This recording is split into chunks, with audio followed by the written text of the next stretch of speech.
اللہ کے رسول صلی اللہ علیہ وسلم کے اس حکم پر عمل کرتے ہوئے متعدد علماء کرام نے اس بارے میں اپنی باتیں پیش کی۔ اس ضمن میں ہمارے مرکز الامام البخاری، جہاں میں تعلیم و تدریس کی خدمات انجام دے رہا ہوں، وہاں کے ذمہ دار ہمارے شیخ محترم دکتور عبید الرحمن مدنی حفظہ اللہ، ان کا 1 گھنٹے کا خطاب درس جو کن فقیہن میں انہوں نے اس واقعے کے تازہ رد عمل میں وہاں کے موجود طلباء کو خطاب کر کے بیان کیا، اور کن فقیہن کی ویب سائٹ پر یا جو چینل ہے اس پر وہ موجود ہے، میں نے اسے سنا۔ 1 گھنٹے کا یہ خطاب ایسا ہے کہ میں ایسا سمجھتا ہوں کہ اہل حدیث یا عام مسلمان، عوام تو عوام، خواص، ذمہ داران جمعیت اور دیگر اہل علم اور خواص کو بھی اس خطاب کو پورا کا پورا ضرور سننا چاہیے۔ شیخ محترم حفظہ اللہ دکتور عبید الرحمن مدنی حفظہ اللہ نے اس واقعے کے تناظر میں نصیحت اور عبرت کے جتنے اہم پہلو ہو سکتے تھے انہیں بڑے خوبصورت اور بہت ہی مدلل انداز میں، بہت ہی اچھے انداز میں بیان کیا کہ ایک میٹنگ ہوتی ہے، اس کا ایجنڈا طے ہے، ایجنڈے کے خلاف گفتگو چھڑ گئی، ذمہ داروں کا کام تھا کہ اسے روکتے، یہ نہیں کیا گیا، جو اصول کے، پروٹوکول کے اور ڈسپلن، نظم و ضبط، جماعتی نظم و ضبط کے خلاف ہے۔ ابتداءً انہوں نے بیان کیا ایک صحابی کا واقعہ کہ ابو مسعود انصاری رضی اللہ تعالی عنہ، انہوں نے، وہ اپنے غلام کو مار رہے تھے، پیچھے سے آواز آئی کہ ابو مسعود، جتنی تم اس غلام پر قدرت رکھتے ہو اللہ اس سے زیادہ تم پر قدرت رکھتا ہے۔ یہ سنتے ہی ان کے ہاتھ سے ہنٹر چھوٹ گیا، پلٹ کر دیکھا تو آواز جس شخص کی تھی وہ جناب محمد رسول اللہ صلی اللہ علیہ وسلم کی شخصیت تھی، اور اس بات کے احساس نے، غلطی کس کی ہے ابھی دوسری بات ہے، انہوں نے اپنے اس غلام کو اسی وقت اللہ کے خوشنودی کے لیے، اللہ کے لیے آزاد کر دیا۔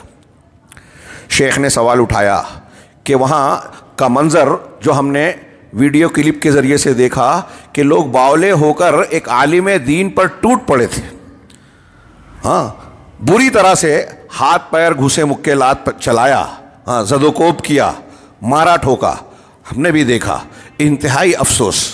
تو ایسے میں حضرت ابو مسعود انصاری رضی اللہ تعالیٰ عنہ اور اللہ کے نبی صلی اللہ علیہ وسلم کا اس کے بعد کا جو فرمان ہے کہ اگر تم ایسا نہیں کرتے تو تم کو اللہ کا عذاب اور جہنم پکڑ لیتی، گر جاتے۔ پھر اس کے بعد شیخ نے یہ بھی بیان کیا کہ اس قسم کے واقعات میں جب الزام تراشی ہوئی، ہاں، اول تو یہ جرم ثابت نہیں تھا، اور اس جرم کو جب اس طرح کی گفتگو لانی تھی تو اس میں پردہ پوشی اور ستر استعمال کرتے، من سترہ مسلمن سترہ اللہ یوم القیامہ، یہ حدیث پیش کی انہوں نے کہ جو کسی مسلمان کی عیب پوشی کرتا ہے، پردہ پوشی کرتا ہے، اس کے عیب کو چھپاتا ہے، تو قیامت کے دن اللہ تبارک و تعالیٰ اس کا عیب چھپائے گا۔ ہاں، تو ظاہر سی بات ہے، اس کا مفہوم مخالف یہ ہوا کہ جو مسلمان کی بے عزتی کرتا ہے اللہ تعالیٰ اسے بے عزت کرے گا۔ تو یہ کام در پردہ چھپ کر خاموشی سے کرنے والا ہے، خاص طور سے اصلاح کا۔ اس سلسلے میں شیخ نے احادیث رسول، اقوال سلف کی روشنی میں بہت قیمتی باتیں بیان کی کہ اگر آپ کسی کی نصیحت چاہتے ہیں تو خاموشی سے کیجئے، تنہائی میں کیجئے، اور اگر آپ کسی کی فضیحت چاہتے ہیں، غصہ دلا کر اس کو اس کی برائی پر ضد میں لانا چاہتے ہیں تو پھر علل اعلان اور کھلم کھلا کیجئے۔ شیخ محمد حسین مدنی حفظہ اللہ کو علل اعلان مجلس کے اندر اس قسم کے الزام کا سامنا کرنا پڑا، اور پھر اس کی تحقیق کیے بغیر اس کا رد عمل بھی ظاہر کر دیا گیا۔ یہ انتہائی غیر شرعی، غیر اصولی بات ہے اور بد اخلاقی کی، بدسلوکی کی بات ہے۔ پھر اس کے بعد یہ جرم جس قسم کا الزام لگا تھا وہ گناہ صغیرہ والا تھا، زنا کا نہیں تھا، بلکہ کچھ بات چیت کا اور ہاتھ لگانے کا تھا۔ اس ضمن میں شیخ نے اللہ کے نبی صلی اللہ علیہ وسلم کی ایک روایت پیش کی کہ ایک صحابی نے آ کر کہا، حوالوں کے ساتھ، ایک صحابی نے آ کر کہا کہ مجھ سے، میں نے ایک عورت کے ساتھ ایسی ایسی حرکت کی، زنا کو کے علاوہ بہت ساری حرکتیں کی۔ اللہ کے نبی جناب محمد رسول اللہ خاموش رہے۔ عمر فاروق نے کہا کہ جب اللہ نے اس کو چھپا کر رکھا تھا تو تم کیوں بیان کر رہے ہو؟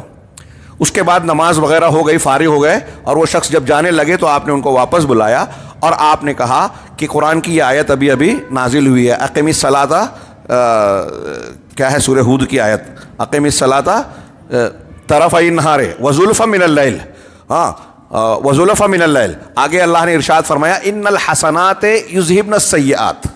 نماز قائم کرو دن کے کچھ اطراف میں اور رات کے کچھ حصوں میں، دن کی اور رات کی نمازیں آ گئی اس میں. اور پھر اللہ نے آگے فرمایا جب نماز تم پڑھ رہے ہو تو ان الحسنات یذہبن السیئات، نیکیاں برائیوں کو ختم کر دیتی ہیں، نیکیاں برائیوں کو مٹا دیتی ہے. تو آپ نے جو گناہ کیا ہے اس گناہ کو جو نماز وغیرہ پڑھی نیکی کی اس سے اللہ نے صاف کر دیا. شیخ نے ان روایتوں کی روشنی میں یہ بحث کی کہ دیکھیے وہاں تو اس صحابی محترم نے خود آ کر اعتراف کیا کہ میں نے یہ گناہ کیا ہے، وہ ثابت شدہ بات تھی. اور یہاں تو معاملہ یہ ہے کہ ابھی ثابت نہیں ہوا، صرف الزام لگا ہے. وہاں ثابت ہونے کے بعد، اقرار کرنے کے بعد عمر فاروق جیسا آدمی، غیرت مند آدمی کہہ رہا ہے کہ اللہ نے چھپایا تھا تو تم کو بھی چھپانا تھا. صحابہ کرام کو غیرت نہیں تھی، ہم کو ان سے زیادہ غیرت ہے. اللہ کے نبی صلی اللہ علیہ وسلم نے اللہ کے حکم کے مطابق ان کے ساتھ جو سلوک کیا کہ ٹھیک ہے صغیرہ گناہ کیا، توبہ کر لیا، نیکیاں کر لیا، صاف ہو جائے گی. جس جرم میں حد مقرر ہے وہاں بات الگ ہوتی. اور ہمارے یہاں براہ راست ہاتھ پیر لات گھوسے چھوڑ دیے گئے، اور وہ بھی ایک عالم دین پر. کیا دونوں واقعہ اور قرآن و حدیث کے مطابق ہے؟ جو لوگ اس قسم کی حرکت کا ارتکاب جن لوگوں نے کیا ہے، کیا وہ قرآن و حدیث پر چلنے والے مسلک اور منہج حق پر گامزن ہیں؟ نام تو ہے، لیکن ان سے یہ بہت بڑی غلطی ہوئی ہے، سرزد ہوئی ہے. اس کا ازالہ انہیں توبہ کے ساتھ ساتھ ضروری شکل میں کرنا چاہیے. ہم یا دوسرے علماء کرام یہ جو کلپ اور خطاب اور درس میں بیان کر رہے ہیں، یہ اسی لیے مجبور ہونا پڑا کہ یہ معاملہ اگر خاموشی سے ہوتا تو خاموشی سے معاملہ نپٹ گیا ہوتا.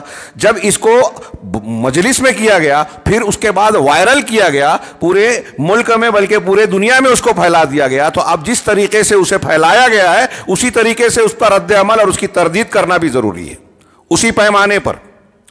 شیخ نے اس ضمن میں قرآن کی آیتیں جو میں نے ابھی پڑھی ہے اور اس کے آگے کی کچھ آیتیں سورہ نور کی آیتیں پڑھی، جس میں اللہ تبارک و تعالیٰ کی ہدایات ایسے معاملے میں مسلمانوں کو قیامت تک جھنجھوڑ رہی ہے کہ ہمارا موقف ایسے معاملات میں کیا ہونا چاہیے.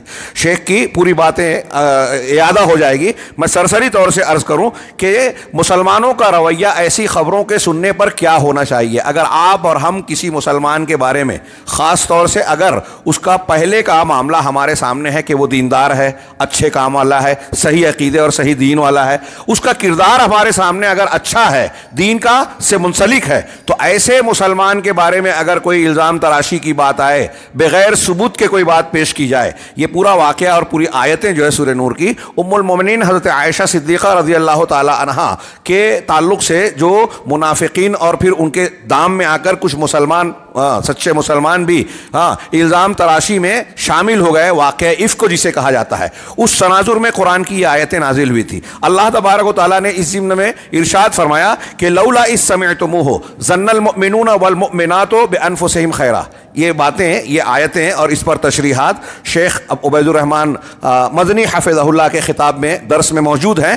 میں اس کو پورا اعادہ کرنا نہیں چاہتا تھا، لیکن جو لوگ یہاں میرے حاضرین ہیں وہ اس سے ناواقف ہوں گے، اس لیے ہلکا پھلکا تذکرہ کر رہا ہوں. اللہ تعالیٰ نے فرمایا کہ ایسا کیوں نہیں ہوا کہ مسلمان مومن مرد اور عورتیں جب انہوں نے یہ بات اور یہ خبر سنی تو اپنے آپ پر خیر کا گمان کرتے، اپنے آپ پر قیاس کرتے خیر کا، کہ میں ایسی حرکت کر سکتا ہوں کہ جب میں نہیں کر سکتا تو وہ بھی نہیں کر سکتا، وہ مومن ہے. وقالوا ھذا افک مبین، اور یہ کہتے کہ یہ کھلا ہوا بہتان ہے، جھوٹ ہے، گڑھی ہوئی بات ہے، تراشا ہوا الزام ہے، سازش ہے. ایسا کیوں نہیں کہا مسلمانوں نے جب اس طرح کی خبر سنی ام المومنین کے تعلق سے؟ اور عام مسلمان جس کا بیک گراؤنڈ اچھا ہے، دیندارانہ ہے، اس کے تعلق سے ہمارا موقف یہی ہونا چاہیے. جس کا کردار مجروح ہے پہلے سے اس کی بات الگ ہوگی. اور پھر آگے اللہ نے کہا کہ 4 گواہ کیوں نہیں لائے؟ اگر وہ گواہ لے بھی آئے، اگر وہ گواہ نہیں لائے ہیں تو ایسے لوگ اللہ کے نزدیک جھوٹے ہیں. علامہ ابن تیمیہ کہتے ہیں کہ اگر کسی نے کسی کو زنا کرتے ہوئے بھی دیکھا، قرآن کی اس آیت کے مطابق اگر وہ 4 گواہ نہیں لا پایا تو قرآن کہہ رہا ہے وہ جھوٹا ہے. دیکھا ہے تب بھی جھوٹا ہے. عدالت کی گواہی الگ ہے، یہ معاملہ الگ ہے. ہمارے ہاں کچھ لوگ علماء کرام پر تنقید کرنے، طعن و تشنیع کرنے کے لیے یہ عذر تراشتے ہیں کہ دیکھیے محدثین نے جرح و تعدیل میں روات حدیث کے متعلق بیان کیا کہ فلاں ضعیف ہے، فلاں جھوٹا ہے، فلاں متہم بالکذب ہے، اور اس کو فٹ کرتے ہیں لوگوں کی عزتوں کو نشانہ بنانے اور خاص طور سے علماء اور خواص کو نشانہ بنانے کے جواز میں پیش کرتے ہیں کہ جب محدثین نے روات حدیث کے ساتھ ایسا کیا تو ہم لوگ جو ہے علماء کو بھی نشانہ بنا سکتے ہیں۔ کیا یہ استدلال ان کا صحیح ہے؟ حدیث کے روات میں ضرورت ہے کہ جب وہ حدیث بیان کر رہے ہیں تو لوگ ان کی بیان کردہ جھوٹی غلط حدیثوں سے، غیر ثابت شدہ حدیثوں سے دھوکہ نہ کھائیں۔ یہ دین کی خدمت ہے، اعلیٰ مقصد ہے۔ لیکن جب آپ عام حالات میں کسی عالم دین کے کردار اور اخلاق پر تہمت لگاتے ہیں، الزام تراشی کرتے ہیں، یا ثابت شدہ اس کے اندر واقعی عیب ہے اور آپ اسے لوگوں میں بیان کرتے ہیں، تو یہ حدیث کے راویوں پر جرح کرنے کی طرح نہیں ہے۔ آپ نے دین کو سمجھا ہی نہیں ہے۔ ایک مسلمان کو گناہ کرنے کے باوجود لعنت ملامت کرنے کی اجازت نہیں ہے۔ بخاری کی وہ حدیث آپ نے نہیں سنی کہ ایک صحابی رسول جن کا نام عبداللہ تھا اور لقب حمار تھا، عمر بن خطاب کہتے ہیں کہ وہ شراب نوشی کے جرم میں گرفتار ہوئے، لایا گیا، ان کو کوڑے مارنے کی سزا سنائی جا رہی تھی۔ اس سے پہلے بھی ان کو کئی مرتبہ یہ معاملہ ہو چکا تھا، سزا دی جا چکی تھی۔ تو کسی صحابی نے کہا وہاں موجود لوگوں میں سے کہ یہ کتنا برا آدمی ہے، کتنی مرتبہ ان کو لایا جاتا ہے اور سزا دی جاتی ہے۔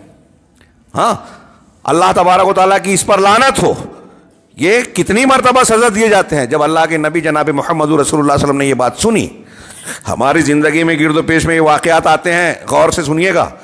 آپ نے سنا تو انہوں نے کہا کہ لا تلعنہ، ان پر لعنت نہ کرو، لا تلعنہ، ان پر ان کو لعنت ملامت نہ بھیجو، ان لعنت ملامت مت کرو۔ ہاں، فإنہ یحب اللہ ورسولہ، اس لیے کہ وہ اللہ اور اس کے رسول سے محبت کرتے ہیں۔ شراب نوشی کے جرم میں پکڑے گئے، کوڑے کی سزا دی جا رہی ہے، ثابت ہے گناہ، اس کے باوجود رسول اللہ صلی اللہ علیہ وسلم کہہ رہے ہیں کہ ان پر لعنت نہ بھیجو، ان کو لعنت ملامت کا نشانہ نہ بناؤ، کیونکہ وہ اللہ اور اس کے رسول سے محبت کرتے ہیں۔ اب ایک عالم دین کے تعلق سے جس کو ہم دیکھتے ہیں کہ وہ دین کی خدمت کر رہے ہیں، کتابیں لکھ رہے ہیں، مسلک اور منہج کے تعلق سے غیرت مند ہے، کیا ان کے تعلق سے ہمیں یہ خیال نہیں آیا کہ اگر بالفرض بشری تقاضے سے ان سے کبھی کوئی خطا ہوئی بھی ہوگی تو انہوں نے توبہ کر لی ہوگی یا توبہ کر لیں گے، اور وہ بھی کبیرہ حد تک نہیں پہنچے ہیں جو الزام لگایا گیا۔ الزام لگانے والی خاتون نے خود کہا کہ میرے ایمان نے یہ گوارا نہیں کیا کہ میں ان کو قابو دیتی، لہذا جب بڑا جرم تھا ہی نہیں تو آپ ان کو نہ صرف یہ کہ لعنت و ملامت کر رہے ہیں بلکہ بھری مجلس میں رسوا کر رہے ہیں، ان کے ساتھ انتہائی بدسلوکی کر رہے ہیں، جانوروں کی طرح ان کو مارا پیٹا گیا اور پھر اس کو وائرل بھی کیا گیا پورے ملک میں۔ کون سا اصول ہے؟ کون سے قرآن و حدیث کو یہ مانا جاتا ہے؟ بہرحال ان آیتوں میں اللہ تبارک و تعالیٰ نے آگے یہ بھی کہا کہ اگر اللہ کا فضل اور رحمت نہیں ہوتا دنیا اور آخرت میں تو جو کچھ تم نے کیا اس پر تم کو بہت عظیم عذاب لاحق ہو جاتا۔ ہاں، ایسا کیوں نہیں ہوا کہ جب تم اس کو اپنی زبانوں سے تم اس کا چرچا کر رہے تھے، ہاں، اور ایسی بات کہہ رہے تھے، اپنے منہ سے ایسی بات نکال رہے تھے جس کا تمہیں علم نہیں تھا، وَتَحْسَبُونَهُ هَيِّنًا، اور اس کو تم ہلکا سمجھ رہے تھے۔ کسی مسلمان کی عزت کو اچھالنا، کیچڑ اچھالنا، تم اس کو معمولی بات سمجھتے ہو، وَهُوَ عِندَ اللَّهِ عَظِيمٌ، جبکہ یہ اللہ کے نزدیک بہت بڑی بات ہے۔ اللہ کے نزدیک چھوٹی بات نہیں ہے کہ ہم کسی کی عزت کو اچھالیں مسلمان کی۔ ہاں، وَلَوْلَا إِذْ سَمِعْتُمُوهُ، اور ایسا کیوں نہیں ہوا کہ جب تم نے یہ خبر سنی تو تم نے یہ کہا مَا يَكُونُ لَنَا أَن نَتَكَلَّمَ بِهَذَا، ہمارے لیے یہ جائز اور درست ہی نہیں ہے کہ اس کو اپنی زبان سے نکالیں، ایسی بات کہیں، سبحانک، ہاں اللہ پاک ہے، اللہ تو پاک ہے، ھذا بہتان عظیم، یہ بہت بڑا بہتان ہے۔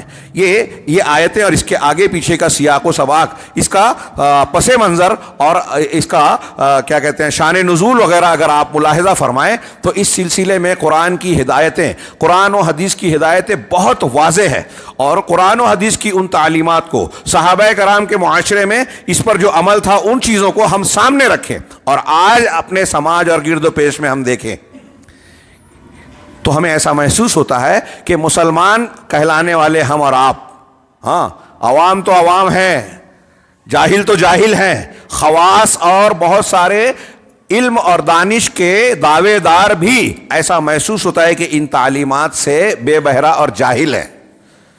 اگر ان کو علم بھی ہے تو معلومات اور انفارمیشن کی حد تک، ان کی زندگی میں اس کے اثرات نظر نہیں آتے۔ اور ایسا واقعہ جو شیخ محمد حسین کے ساتھ ہوا ہے، ایسا واقعہ رونما نہیں ہوتا. اور یہ واقعہ جو آج وہ رونما ہوا ہے، اس کے پس منظر میں اگر سماج اور معاشرے کا جائزہ لیا جائے تو ہمیں یہ نظر آئے گا کہ علماء کے حقوق اور علماء کی توقیر کی جو سنت ہے، قرآن و حدیث کی جو تعلیمات ہیں، علماء کا جو مقام قرآن و حدیث کی نصوص متعین کرتے ہیں، صحابہ اور سلف کا جو منہج اور اس سلسلے میں جو ہدایات ہیں، ان تمام چیزوں کو لوگوں نے نظر انداز کر دیا ہے. اور علماء کی اس بے عزتی میں دین کی اور علم کی بے عزتی ہو رہی ہے.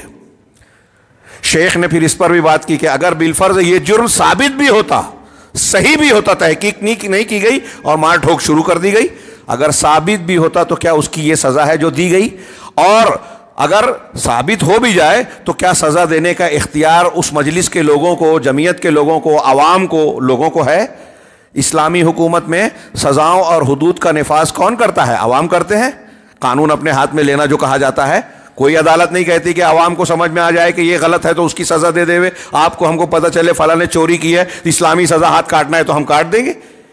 یہی تو خارجیوں کا طریقہ کار ہے کہ وہ آدمی کافر مرتد ہو گیا، اس کو گولی مار دی جائے، قتل کر دیا جائے اور دھماکے شروع کر دیے گئے، قتل شروع کر دیا گیا. یہ دین کا، قرآن و حدیث کی تعلیم کا اور اہل حق کا طریقہ نہیں ہے کہ آپ اپنے طور سے سزا دیں. شیخ نے پھر اس ضمن میں اخیر میں علماء کرام کی توقیر اور عزت سے متعلق بعض اقوال اور بعض انتہائی مفید باتیں پیش کی. یہ شیخ عبید الرحمن مدنی حفظہ اللہ کے خطاب کا میں نے اب تک خلاصہ پیش کیا. انتہائی اختصار کے ساتھ میں کچھ نصوص کی طرف اشارہ کرنا چاہتا ہوں کہ علماء کا مقام قرآن و حدیث کی روشنی میں کیا ہے. بیسیوں بلکہ سینکڑوں چیزیں پیش کی جا سکتی ہیں، دو چار کو بطور مثال. سورہ آل عمران میں اللہ تبارک و تعالیٰ نے ارشاد فرمایا، شہد اللہ انہ لا الہ الا ہو والملائکۃ واولو العلم قائما بالقسط. اللہ تبارک و تعالیٰ نے شہادت دی، گواہی دی. اللہ کی گواہی کس بات پر؟ کہ اللہ کے سوا، اس کے سوا کوئی معبود برحق نہیں ہے. ایک غیر مسلم کو اگر آپ کہیں گے کہ اللہ نے گواہی دی تو وہ کہے گا کہ اللہ کی گواہی کہاں ہے؟ تو کسی وقت تفصیل کا موقع ہوگا تو میں تفصیل سے، تو قرآن میں اللہ کی گواہی ہے، کائنات میں اللہ کی گواہی ہے، دل کے اندر فطرت میں انسان کو توحید پر پیدا کرتا ہے وہ گواہی ہے. دنیا کی ہر چیز گواہی دے رہی ہے کہ اللہ اکیلا عبادت کے لائق ہے اور کوئی نہیں. اللہ نے اس بات کی گواہی دی. اگر آپ اپنی آنکھ سے دیکھو گے، کان سے سنو گے، دل و دماغ سے غور کرو گے تو آپ کو یہ گواہی سنائی دے گی، دکھائی دے گی اور سمجھ میں آئے گی. اللہ نے اس بات کی گواہی دی کہ اس کے سوا کوئی معبود برحق نہیں. اور ملائکہ اور فرشتوں نے بھی گواہی دی. وَأُولُو الْعِلْمِ قَائِمًا بِالْقِسْطِ، اور علم والے لوگ جو انصاف پر قائم ہیں، عدل و انصاف کے تقاضے پر قائم ہیں. یہاں علامہ ابن قیم رحمہ اللہ قرآن کی اس آیت کو ذکر کر کے بیان کرتے ہیں کہ دیکھیے اللہ تعالیٰ نے اس آیت میں سب سے پہلے ذکر کیا کس کا؟ اللہ کا. اللہ نے گواہی دی. اللہ کی ذات سب سے عظیم ہے، اس کا کوئی مقابلہ ہی نہیں. اللہ نے اپنے بعد جس کا تذکرہ کیا وہ فرشتے ہیں. فرشتوں کے بعد جن کا تذکرہ کیا، فرشتے جی برائی نہیں کرتے، برائی کا مادہ ہی ان کے اندر نہیں ہے، وہ بھی گواہی دیتے ہیں. اور پھر ان کے بعد جن کا ذکر کیا، اولو العلم کا، دین کا علم رکھنے والے. شیخ علامہ ابن قیم رحمہ اللہ فرماتے ہیں کہ اگر دنیا کے انسانوں میں علماء سے بڑھ کر کسی کا درجہ ہوتا، علماء میں سر فہرست انبیاء کرام ہیں، پھر اس انبیاء کرام کے علم کے وارثین علماء دین، یہ وارثین علم نبوت ہیں. تو سب سے بڑا درجہ علامہ ابن قیم کہتے ہیں کہ اگر علماء دین سے بڑھ کر دنیا میں کسی کا مرتبہ ہوتا تو اللہ تعالیٰ اپنے اور فرشتوں کے بعد ان کا ذکر کرتا. فرشتوں کے بعد دین کے علم والوں کا ذکر کرنا اس بات کی دلیل ہے. اور قائمًا بالقسط، جو انصاف پر قائم ہے، علماء حق ہیں. وہ علماء جو علماء باطل ہیں، وہ علماء جو شرک اور بدعت کی دعوت و تبلیغ کرتے ہیں، حق پر قائم نہیں ہے، وہ اس سے خارج ہو گئے. تو علماء دین، علماء حق جو ہیں، ان کا تذکرہ فرشتوں کے بعد کرنا اس بات کی دلیل ہے کہ اس دنیا میں سب سے اونچا درجہ علماء دین کا ہے. یہ میں نہیں کہہ رہا ہوں، اس قرآن کی آیت کی تشریح میں علامہ ابن قیم رحمہ اللہ فرماتے ہیں. اللہ تعالیٰ نے قرآن میں فرمایا انما یخشی اللہ من عبادہ العلماء. سورہ فاطر کی مشہور آیت ہے کہ اللہ سے اس کے عالم بندے ہی ڈرتے ہیں. جس کے اندر اللہ کی جتنی معرفت ہوگی، حقیقت کا، آخرت کا، ایمانیات کا جتنا علم ہوگا وہ اپنے علم کے اعتبار سے اللہ کے خوف اور خشیت میں مبتلا ہوگا. اگر کوئی بہت معلومات اور اونچی سے اونچی ڈگری رکھتا ہے لیکن اللہ کا ڈر نہیں رکھتا تو قرآن کی اس آیت کے مطابق وہ عالم دین نہیں ہے, وہ عالم نہیں ہے اللہ کے نزدیک. قرآن نے ارشاد فرمایا قل هل يستوي الذين يعلمون والذين لا يعلمون. آپ پوچھئے لوگوں سے کہ وہ لوگ جو علم رکھتے ہیں اور وہ لوگ جو علم نہیں رکھتے کیا دونوں برابر ہو سکتے ہیں؟ قرآن کہہ رہا ہے, سوال کر رہا ہے. اللہ تعالیٰ کلیئر جواب ہے, واضح بات ہے کہ علم والے اور بے علم دونوں برابر ہو سکتے ہیں کیا؟ کون کس کا درجہ اونچا ہوگا؟ یہ اللہ رب العالمین کا ارشاد ہے کہ علم والوں کا درجہ اونچا ہے. ہاں, یہ قرآن کی چند آیتیں میں نے پیش کی, اور بھی آیتوں کو ذکر کیا جا سکتا ہے. ہاں, آگے ہم بڑھتے ہیں ایک دو حدیث کی طرف. اللہ کے نبی جناب محمد رسول اللہ صلی اللہ علیہ وسلم نے قیامت کی علامتیں جو بیان کی ہیں, بخاری مسلم کی حدیثوں میں ہے اللہ کے رسول صلی اللہ علیہ وسلم کا ایک ارشاد کہ ان من اشراط الساعہ, قیامت کی نشانیوں میں سے ایک نشانیوں میں سے یہ چند نشانیاں ہیں کہ یثبت الجہل, جہالت راسخ ہو جائے گی, یرفع العلم, علم اٹھا لیا جائے گا, اور جہالت عام ہو جائے گی. علم اٹھا لیا جائے گا اور جہالت عام ہو جائے گی. علم کیسے اٹھایا جائے گا؟ اللہ کے رسول نے خود اس کی وضاحت فرمائی. بخاری مسلم کی حدیث ہے, نبی کریم صلی اللہ علیہ وسلم نے ارشاد فرمایا کہ ان اللہ لا ينتزع العلم انتزاعا من قلوب الناس کما ورد فی الحدیث, کہ اللہ تعالیٰ علم کو ایسے نہیں اٹھائے گا کہ لوگوں کے سینے سے کھینچ لے ہوئے, اٹھا لے ہوئے کہ آپ ابھی عالم ہیں, اللہ تعالیٰ نے علم نکال لیا اور جاہل ہو گئے, سو گئے. ہاں, صبح سوئے تو عالم تھے, صبح اٹھے تو جاہل ہو گئے. اللہ نے علم کو ایسے, اللہ تعالیٰ علم کو نہیں اٹھاتا, بلکہ کیسے اٹھاتا ہے؟ وَلَٰكِن يَقْبِضُ الْعِلْمَ بِقَبْضِ الْعُلَمَاءِ, بلکہ اللہ تبارک و تعالیٰ علم کو اٹھاتا ہے, قبض کرتا ہے, علماء کو قبض کر کے اٹھا کر, علماء کو اٹھا کر علم کو اٹھاتا ہے. شیخ عبید الرحمن مدنی حفظہ اللہ نے یہ ذکر کیا اپنے خطاب کے اخیر میں ایک قول حضرت ابن عباس رضی اللہ تعالی عنہما کا, ترجمان القرآن, حضرت زید بن ثابت رضی اللہ تعالیٰ عنہ جو علماء صحابہ میں سے تھے. اللہ کے رسول صلی اللہ علیہ وسلم نے ان سے کہا کہ عبرانی زبان سیکھ لو, 18 دن میں سیکھ لیا. قرآن کو جمع کرنے والے حضرت ابوبکر صدیق کے زمانے میں بھی, حضرت عثمان غنی رضی اللہ تعالیٰ عنہ کے زمانے میں بھی. حضرت زید بن ثابت رضی اللہ تعالیٰ عنہ کی جب وفات ہوئی تو ان کو دفن کرتے ہوئے ابن عباس رضی اللہ تعالیٰ عنہ نے کہا کہ وَهَكَذَا أَوْ وَكَذَلِكَ يُدْفَنُ الْعِلْمُ, کہ اسی طریقے سے علم دفن ہوتا ہے, علم کو دفن کیا جاتا ہے. علماء مر گئے, وفات پا گئے, ان کی تدفین ہو گئی تو علم کی تدفین ہو گئی. اس طرح علم جائے گا. اللہ کے نبی صلی اللہ علیہ وسلم نے فرمایا کہ اللہ تعالیٰ علم کو کیسے اٹھاتا ہے؟ وَلَٰكِن يَقْبِضُ الْعِلْمَ بِقَبْضِ الْعُلَمَاءِ, علماء کو اٹھا کر علم کو اٹھاتا ہے. حتی اذا لم یبق عالما, یہاں تک کہ جب اللہ تبارک و تعالیٰ کسی عالم کو نہیں چھوڑے گا, باقی رکھے گا, اتخذ الناس رؤوسا جہالا, تو لوگ جاہلوں کو اپنا سردار بنا لیں گے, لوگ جاہلوں کو اپنا سردار بنا لیں گے. فسئلوا, ان سے سوال ہوگا, فافتوا بغیر علم, تو وہ بغیر علم کے فتویٰ دیں گے. فضلوا واضلوا, خود بھی گمراہ ہوں گے, دوسروں کو بھی گمراہ کریں گے.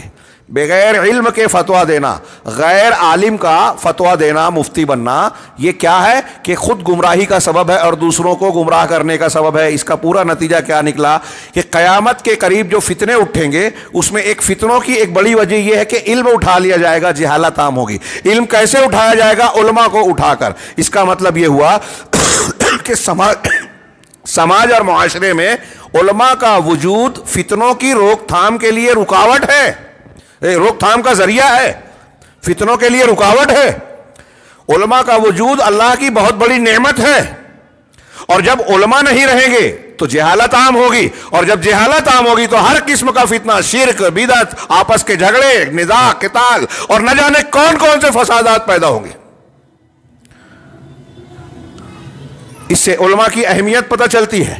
اسی لیے بعض سلف کا قول ہے, علامہ ابن عبد البر وغیرہ نے نقل کیا اور دوسرے علماء نے, کہ جس طریقے سے کوئی بستی ہے, جیسے آپ کا یہ گاؤں ہے, اس گاؤں میں لوگ بیمار پڑتے ہیں, ان کا علاج کرنے کے لیے ڈاکٹر, طبیب ہوتے ہیں, حکیم ہوتے ہیں, کچھ نہ کچھ ایسے لوگ ہوتے ہیں جو بیماریوں کے علاج کا علم رکھتے ہیں. تاکہ بستی کے لوگ اگر بیمار پڑے تو ان کا علاج معالجہ ہو. یہ جسمانی بیماریوں کا علاج کرتے ہیں اطباء اور ڈاکٹر، لیکن علماء کرام جو علماء دین ہیں، علماء حق ہیں، وہ روحانی بیماریوں کا علاج کرتے ہیں.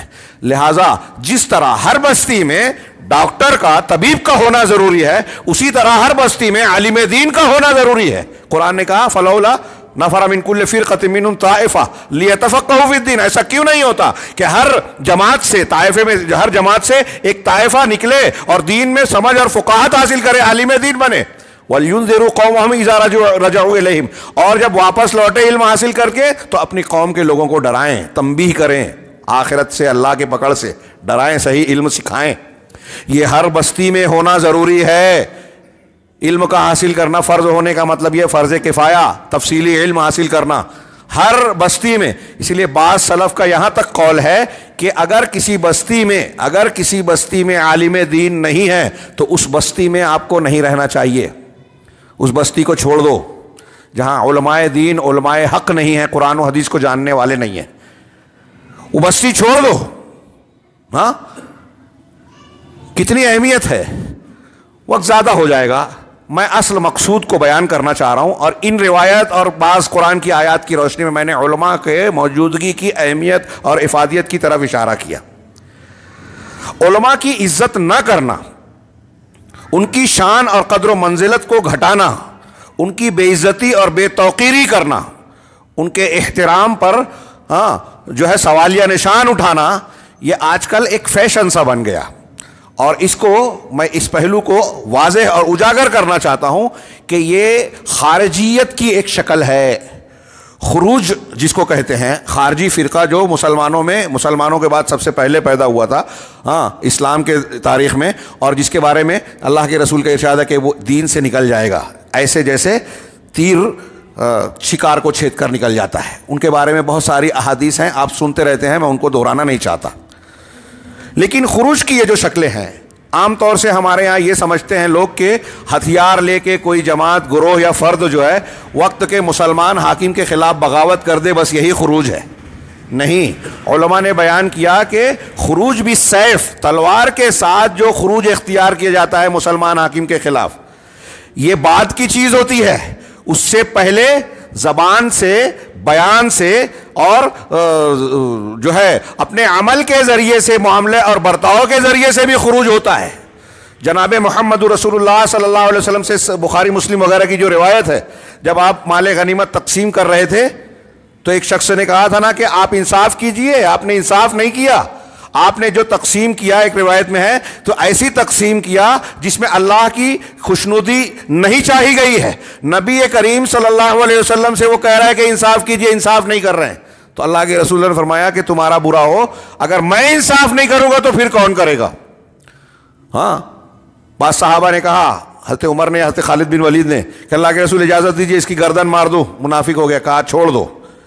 اس آدمی کی نسل سے ایسے لوگ نکلیں گے جو دین سے اس طرح نکل جائیں گے جیسے تیر کمان سے نکلتا ہے.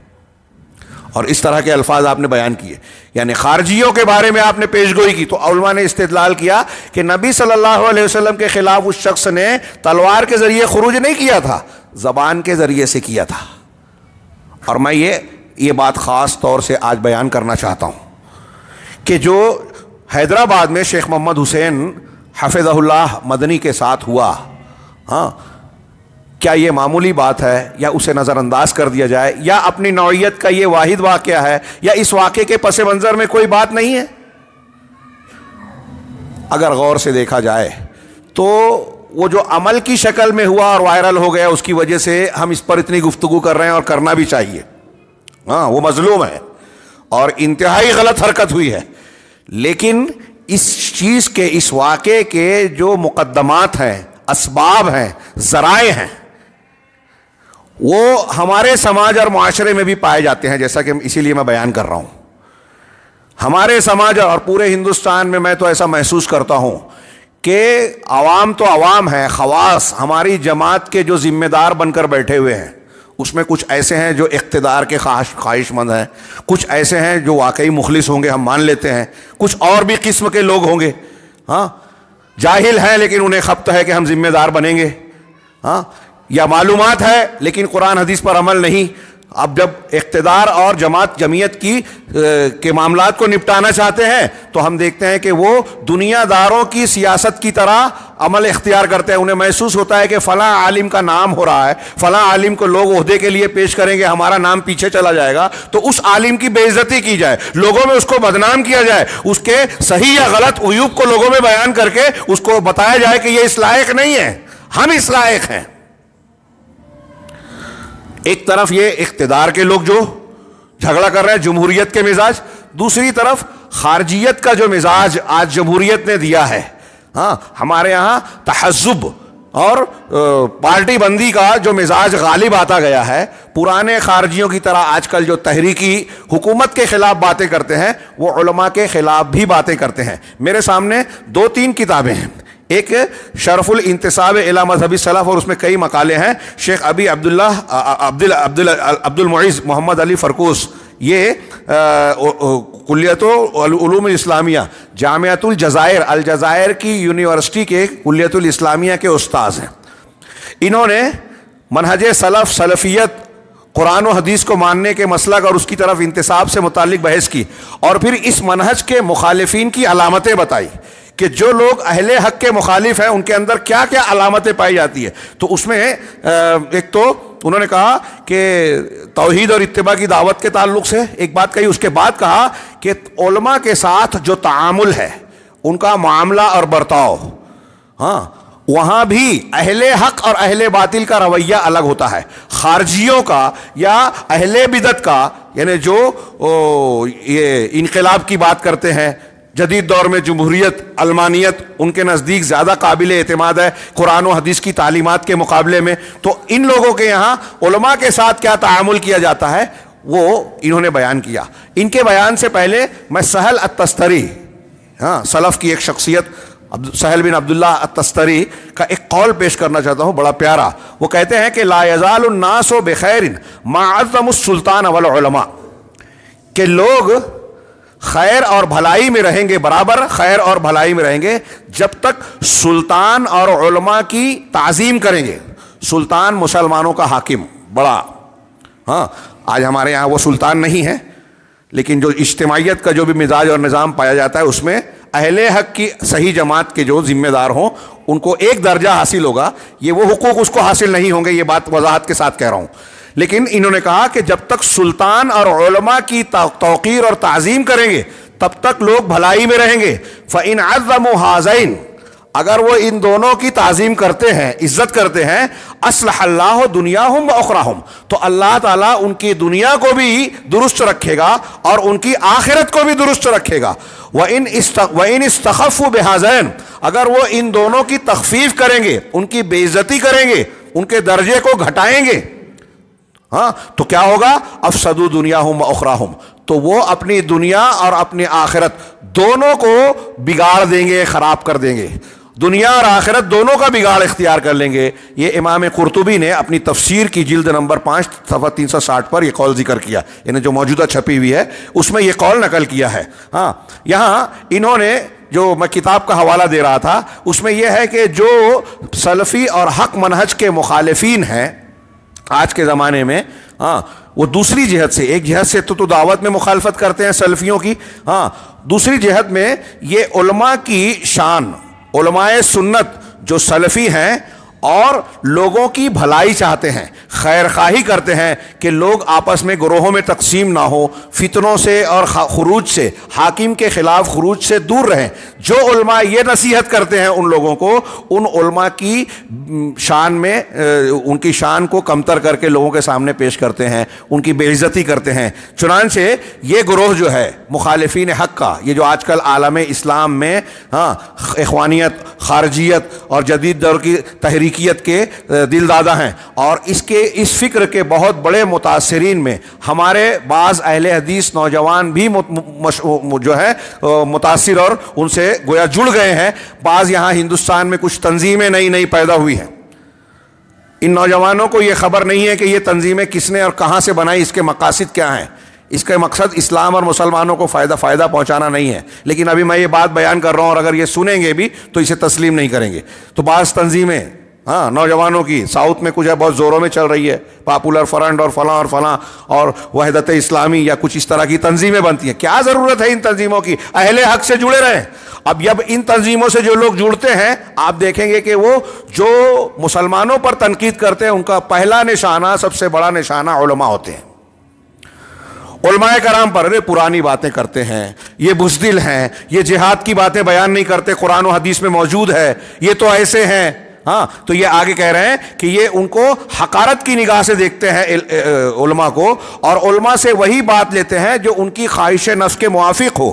ہاں اور چنانچہ وہ علماء کی قدر و منزلت میں تنقیص کرتے ہیں، ان کی بے عزتی کرتے ہیں، اور ان کے اوپر اور وہ علم جس کے وہ حامل ہیں، علماء کی شخصیت اور جو علم ہے ان کے پاس، علم نافع، علم صحیح، اس کو طعن و تشنیع کا نشانہ بناتے ہیں، اس پر عیب لگاتے ہیں، اس کو مختلف قسم کے جھوٹے القاب اور الفاظ اور غلط اوصاف کے ذریعے سے متصف کرتے ہیں، اور ایسے بیانات پیش کرتے ہیں جس سے ان علماء پر گویا نشانہ سادھا جائے. چنانچہ کبھی ان کو کہتے ہیں کہ مرجئۃ الفقہاء، یہ مرجئۃ الفقہاء ہیں، کبھی کہتے ہیں جہلۃ و فقہ الواقع، یعنی جو حالات اور واقعات ہیں اس کے جاہل ہیں. علماء کے بارے میں یہ جدید تحریکی لوگ، تنظیم سے وابستہ لوگ کیا کہتے ہیں کہ ارے یہ علماء کرام قرآن حدیث کی طہارت نماز کی باتیں کرتے ہیں لیکن حالات سے ناواقف ہے، ان کو سمجھتا کچھ نہیں ہے، سیاست سے ناواقف ہے.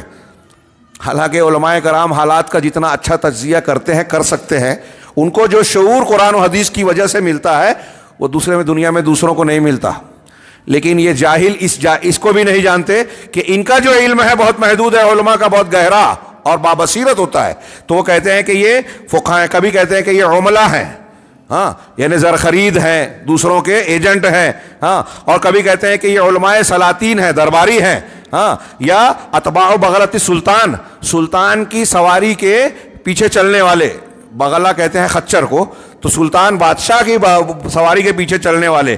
جیسا کہ باطل پرست اور اہل سنت سلفیوں پر طعن و تشنیع کرنے والے لوگوں کا طریقہ اور ایک عام رجحان رہا ہے، اور یہ اہل بدعت کی علامت میں سے ہے. دیکھیے یہ اہل بدعت کی علامت میں سے ہے جو ہمارے یہاں اہل حدیث مجلس میں ہو رہا ہے، اہل بدعت کی علامات میں سے ہے. کہا کہ وہ اہل اثر پر جو ہے جرح کرتے ہیں، ان پر الزام تراشیاں کرتے ہیں، حالانکہ وہ ان القاب اور ان صفات سے، ان عیوب سے پاک ہیں. یہ ان عیوب اور برائیوں سے بالا تر ہیں، اس کے لائق نہیں ہے، مگر یہ لوگ ان کو ایسی برائیوں سے متصف کرتے ہیں. کیوں کرتے ہیں؟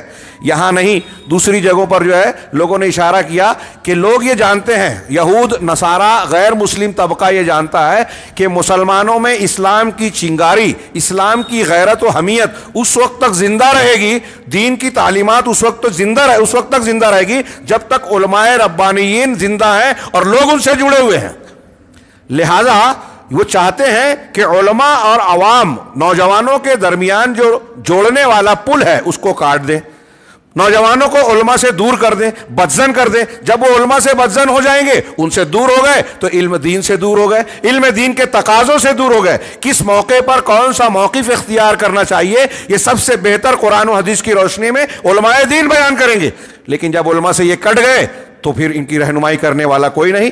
اب جو ہے دشمنان دین اپنی چالوں اور منصوبوں کا آسانی سے ان کو شکار بناتے ہیں اور ان کو اس بات کا احساس بھی نہیں ہوتا. تو وہ یہاں کہہ رہے ہیں کہ یہ جو الزامات لگاتے ہیں اہل سنت والجماعت کے علماء اس سے بری اور بالا تر ہیں، ہاں اور ان میں سے اہل سنت والجماعت کا کوئی نام نہیں ہے سوائے اس کے جس نام کے ساتھ وہ پہچانے جاتے ہیں. وہ کیا ہے؟ اہل الحدیث، اہل السنہ، سلفیین. اور جب آگے شیخ کہہ رہے ہیں یہ کہ وَمَتَا وُجِدَتْ أُمَّةٌ تَرْمِي عُلْمَاءَهَا وَأَخْيَارَهَا، جب بھی کوئی جماعت اور گروہ ایسا پایا جائے گا جو اپنے علماء اور اپنے اچھے لوگوں کو نشانہ بنائے گی، ان پر الزام تراشیاں کرے گی، وَصَفْوَتِهَا، اور اپنے منتخب لوگوں کو جو ہے نشانہ بنائے گی جہالت سے، نقص سے، برائیوں سے، فَإِنَّ ذَلِكَ، جب بھی کوئی قوم اور امت ایسا کرے گی کہ اپنے پسندیدہ لوگ، اپنے علماء کرام کو نشانہ بنا کے مختلف صفات اور برائیوں سے سے جوڑے گی تو ایسے لوگ فَإِنَّ ذَلِكَ يَفْتَحُ بَابَ فِتْنَةٍ وَهَلَكَ، تو وہ قوم اور امت خود اپنی ہلاکت اور فتنے کا دروازہ کھولتی ہے۔ اپنے علماء اور اپنے پسندیدہ اور اچھے لوگوں کو نشانہ بنانا، ان کو برا بنانا، یہ ہلاکت اور بربادی کو دعوت دینے کے مترادف ہے، اس کا دروازہ کھولنا ہے۔ آگے شیخ کہتے ہیں کہ وہ اعداء الاسلام، اور اسلام کے جو دشمن ہیں یہود نصارہ دوسرے لوگ، یہ ہر مقام پر بیٹھ کر اس قسم کی تکلیف اور بہتان اگر مسلمانوں کے درمیان اور خاص طور سے علماء کے ساتھ ہوتا ہے تو وہ اس پر بڑے خوش ہوتے ہیں۔ دنیا اعداء اسلام کو خوشی ہوتی ہے کہ چلو علماء کرام، مسلمانوں کے علماء کو خود مسلمان نشانہ بنا رہے ہیں، یہ ہمارے لیے اچھائی کی بات ہے اور مسلمانوں کو نرم چارہ بنانے والی ہے۔ آگے شیخ نے کہا کہ وہ اہل السنہ السلفیون، اور اہل سنت جو سلفی ہیں وہ یہ اچھی طرح جانتے ہیں۔ دیکھیے یہ کہہ رہے ہیں کہ اہل سنت سلفی ہے، یہ جانتے ہیں۔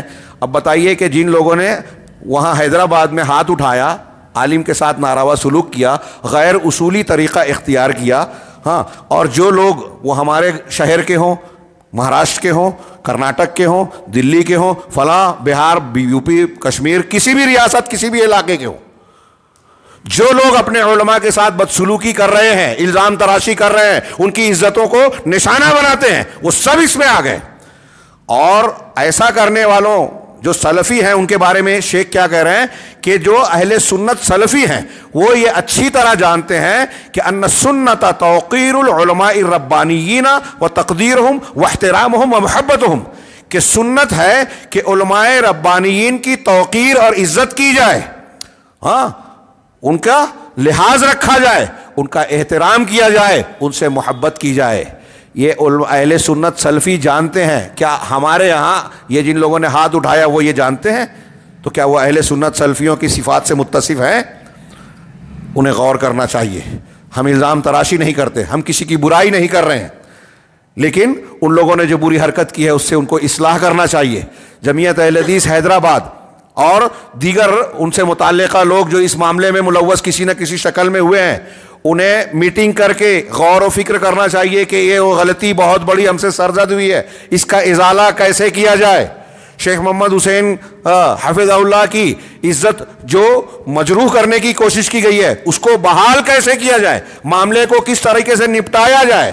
جمعیت اہل حدیث حیدرآباد بھی کی عزت بھی داؤ پر لگی ہے۔ میں نے اپنے استاد شیخ محترم شیخ انیس الرحمن اعظمی حفظہ اللہ کی مختصر سی آڈیو کلپ بھی سنی۔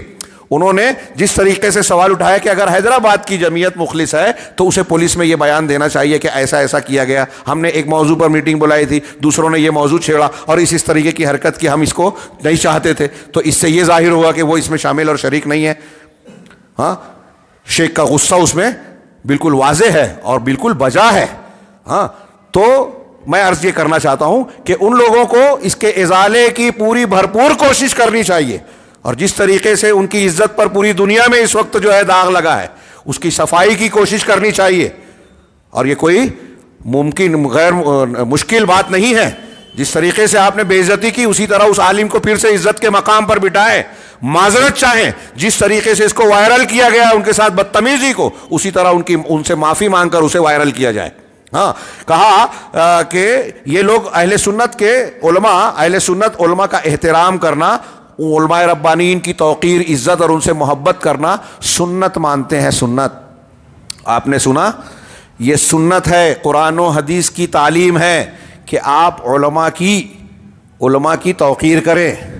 جب ان کو انبیاء کا وارث، جو علم کا وارث قرار دیا گیا، ان کے درجے کو اللہ تعالیٰ نے بیان فرمایا، اور علماء کو جتنا علم والا ہے اتنا اللہ سے ڈرنے والا بتایا، تو پھر آپ اور ہم ان کے دل کا یا کسی کی خبر کا، یہ بھی ایک اصولی بات ہے کہ اگر کوئی شخص کسی پر الزام لگا دے، یہاں ہم جتنے بیٹھے ہیں، آج کے زمانے میں اگر کسی سے کسی کی دشمنی ہوتی ہے تو کسی مرد اور خاتون کو بلا کر اس کو کچھ لالچ یا دھمکی دے کر اس کے تعلق سے الزام لگا دینا کتنا مشکل کام ہے۔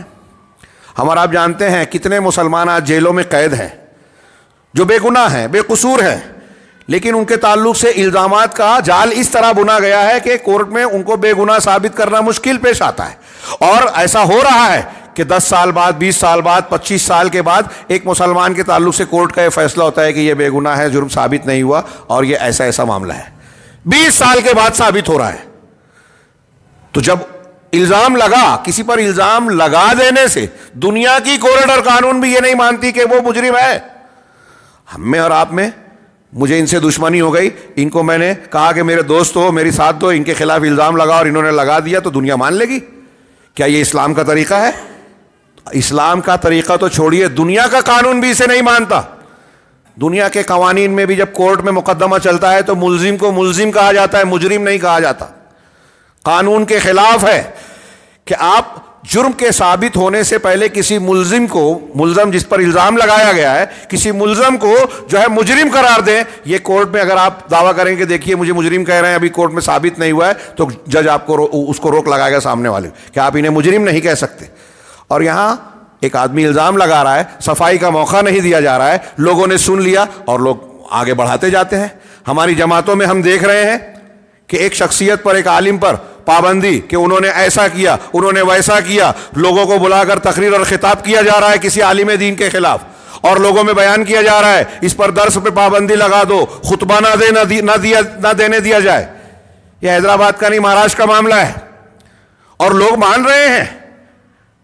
ہاں، اہل حدیث کہلانے والے علماء بھی ہیں اس میں، عاملہ شورا کے لوگ بھی ہیں، چنندہ لوگ ہیں. کوئی دینی بنیاد پر سوال نہیں اٹھاتا. یہ چھوڑیے، میں اس لیے اس کا تذکرہ کرنا نہیں چاہتا تھا کہ اس میں میرا اپنا معاملہ بھی ہے. کچھ لوگ کہیں کہ اپنے معاملے کو پیش کر رہے ہیں. میں صرف یہ کہنا چاہتا ہوں کہ میں اپنے آپ کو شامل کر کے ہم اپنا جائزہ لیں کہ قرآن و حدیث کی یہ تعلیم اور اسلام اور غیر اسلامی فکر کا یہ مزاج ہمارے اندر کون سا مزاج ہے. یہ خارجیوں کی بات ہو رہی ہے، یہ اہل حق سلفیوں سے ہٹے ہوئے جو ہنگامہ آرائی کرتے ہیں، غوغائی ہوتے ہیں اور اپنے آپ کو سلفی بھی کہنے لگتے ہیں، اہل حدیث بھی کہتے ہیں، ان کا ذکر کیا شیخ نے کہ اصلی سلفی اہل سنت والجماعت کی جو علامتیں ہیں اس میں ایک بات یہ ہے کہ وہ یہ نعرے بازی والے جہاد کی بات نہیں کرتے، توحید کی دعوت دیتے ہیں، اتباع سنت کی دعوت دیتے ہیں. اور ان کے یہاں ایک علامت یہ ہے کہ علماء کی عزت و توقیر کرتے ہیں، ان سے محبت کرتے ہیں، ان کا احترام کرتے ہیں. اب جو اپنے آپ کو لاکھ اہل حدیث کہے لیکن اگر علماء کی توقیر نہیں کرتا تو اس کے اندر اہل سنت والجماعت کی علامت نہیں ہے، اس کے اندر اہل حق کی صفت نہیں ہے، وہ قرآن و حدیث کو نہیں مانتا، وہ سنت پر نہیں ہے، بدعت پر ہے. میں نہیں کہہ رہا ہوں، کتابیں مل جائے گی موٹی موٹی. یہ میرے ٹیبل پر 3 کتابیں میں نے رکھی ہے، اس میں الگ الگ بحثیں ہیں علماء کی شان اور توقیر سے متعلق، اور یہ ذکر کیا گیا ہے کہ خوارج کی یہ علامت ہے. اور جدید دور میں ہمارے یہاں یہی مزاج چل رہا ہے. مغربی دنیا، امریکہ اور یورپ سے ایک فکر آئی اور ہمارے یہاں یہ لوگ نوجوان جو بیان کرتے ہیں علماء ایسے ہیں، ہمارے ذمہ دار ایسے ہیں، جماعت کے بڑے لوگ ویسے ہیں، ان کی برائیاں بیان کرتے ہیں عوام میں، لوگوں میں. وہ کیا سمجھتے ہیں برائیاں بیان کر کے کہ نیکی کا کام کر رہے ہیں؟ جمہوریت نے یہ مزاج دیا، علمانیت جس کو کہتے ہیں. یہ دینی تعلیم نہیں ہے، قرآن حدیث سے ہٹ کر ہے. اللہ اور رسول کی آپ دیکھیں کہ اگر امیر سے غلطی ہو اس کو کنارے اکیلے تنہائی میں لے جا کر کریں. شیخ عبید الرحمان مدنی حفظہ اللہ نے بیان کیا کہ امام شافعی کہتے ہیں کہ اگر تم میری نصیحت چاہتے ہو تو مجھ کو اکیلے میں سمجھاؤ، ہاں تو میں شاید مان جاؤں، اور اگر فضیحت چاہتے ہو، مجھ کو گناہ پر اڑا رہنے دینا چاہتے ہو، تو پھر لوگوں میں کھلم کھلا مجھے جو ہے برا بھلا کہو. تو یہ جمہوری مزاج جو مغرب سے آیا اور خارجیوں کا جو پرانا مزاج تھا کہ حکام، یہ جو میں بیان کر رہا ہوں اس کو علماء نے یہ ان کتابوں میں لکھا ہے، میں بیان نہیں کر سکتا پوری تفصیل، کہ دیکھیے جب عبداللہ بن سبا یہودی مسلمانوں میں آیا، ہاں اسلام کا لبادہ اوڑھ کر فساد پھیلانے کے لیے، تو اس نے حضرت عثمان غنی رضی اللہ تعالیٰ عنہ امیر المومنین اور صحابی رسول کے خلاف جو ہے لوگوں کو بھڑکانے کی کوشش کی، ان پر الزامات لگائے، ان کو برا بھلا کہا. پہلے وہ مدینہ میں کامیاب نہیں ہوا، ہاں مدینہ کے لوگوں کی صحیح تربیت ہوئی تھی، مدینہ میں کامیاب نہیں ہوا. کس کے خلاف بھڑکا؟ آج تک ہمارے ہاں لوگ مولانا ابو الاعلیٰ مودودی صاحب، سید قطب صاحب، فلاں صاحب اور فلاں صاحب جو ہے حضرت عثمان غنی امیر معاویہ پر تنقید کر رہے ہیں. یہ عبداللہ بن سبا اور جاہلوں کا کام تھا، سازشیں تھی قرآن و حدیث کی تعلیم کے خلاف. جب وہاں اس کی دال نہیں گلی تو اس نے، یہ یمن کا یہودی تھا، اس نے مختلف علاقوں کا سفر کیا عالم اسلام میں اس وقت، اور مصر میں جا کے بیٹھا، الگ الگ شہروں میں، شام گیا، کوفہ گیا، بصرہ گیا، ہاں پھر اس کے بعد آخر میں مصر گیا، اور ہر جگہ اس نے لوگوں کو ڈھونڈا تلاش کیا, خط و کتابت کی, کچھ لوگ اس کو لکھنے شروع کر دیے, اور پھر انہوں نے امیر المومنین اور علماء مسلمین پر تنقیدیں شروع کی کہ وہ ایسا کیا, غلط کیا. لوگوں میں یہ چرچا ہونے لگا. یہ چرچا ہوتے ہوتے ہوتے ہوتے مدینہ تک پہنچا, اور سبائی ٹولے کے لوگ مدینہ میں بھی گھس آئے, اور ان لوگوں نے عثمان غنی رضی اللہ تعالی عنہ کا قتل جو آخری مرحلے پر پہنچا, یہاں ہم شیخ حسین کی بات کر رہے ہیں, ان کو زد و کوب کیا, قرآن و حدیث کو ماننے کا دعویٰ کرنے والے. اور یہاں بھی ایسا ہی تھا کہ انہوں نے اظہار کیا کیا کہ امر بالمعروف, اور ہم جو امیر المومنین پر تنقید کر رہے ہیں, مخالفت کر رہے ہیں, تو ظاہر کیا کر رہے ہیں, نیکی کا حکم دینا اور برائی سے روکنا اللہ تعالیٰ نے ہم کو مکلف بنایا ہے. نیکی کا حکم دینا, برائی سے روکنا اچھی بات ہے, لیکن اس کو بنیاد بنا کر جماعت کی مخالفت کرنا, امیر کی مخالفت کرنا, علماء کو نشانہ بنانا, اگر ایسا کیا جاتا ہے تو دیکھیے عثمان غنی اسی سے قتل ہوئے, حضرت علی کو اسی سے شہید کیا گیا. ہاں, حضرت عثمان غنی, حضرت علی, پوری اسلامی تاریخ میں اس مزاج نے بہت نقصان پہنچایا ہے. اور آج بھی کچھ لوگ اس کو شان سمجھ رہے ہیں. یہ مغرب کی جمہوریت زدہ مسلمان نوجوان جو ہے, جو دین کی بنیادی تعلیم اور تربیت سے محروم ہے, یہ علماء پر تنقید کر کے اس کو سمجھتا ہے کہ میں بہادری کا مظاہرہ کر رہا ہوں. یہ سعودی عرب اور حکام اور فلاں کو نشانہ بنا کر ایسا سمجھتا ہے کہ بہت کار خیر کر رہا ہوں, سوشل میڈیا پر وائرل کر رہے ہیں. اگر آپ سوشل میڈیا پر کسی عالم کے خلاف, کسی حکومت کے خلاف جو ہے وائرل کر بھی رہے ہو, آپ کو وہاں کے پورے حالات کا علم نہیں, در و بس کا علم نہیں ہے, اور آپ اس قسم کی تنقیدیں کرتے ہو, تو لوگوں کو تو آپ بدظن کرتے ہو. پھر 4 دن کے بعد پتہ چلتا ہے کہ جس کے خلاف میں نے تنقید کی وہ حقیقت نہیں تھی, وہ صحیح خبر نہیں تھی. تب کیا بنے گا؟ مزاج تو آپ نے دے دیا, اور آپ تنقید کر رہے ہیں. آپ کی تنقید سے حکومت میں اصلاح ہوئی یا اس سے فائدہ ہوگا کہ نقصان ہوگا؟ تو یہ علماء کو نشانہ بنانا, حکام کو نشانہ بنانا, اس میں فائدہ ہے یا نقصان ہے؟ یہ بھی غور کرنے کی بات ہے.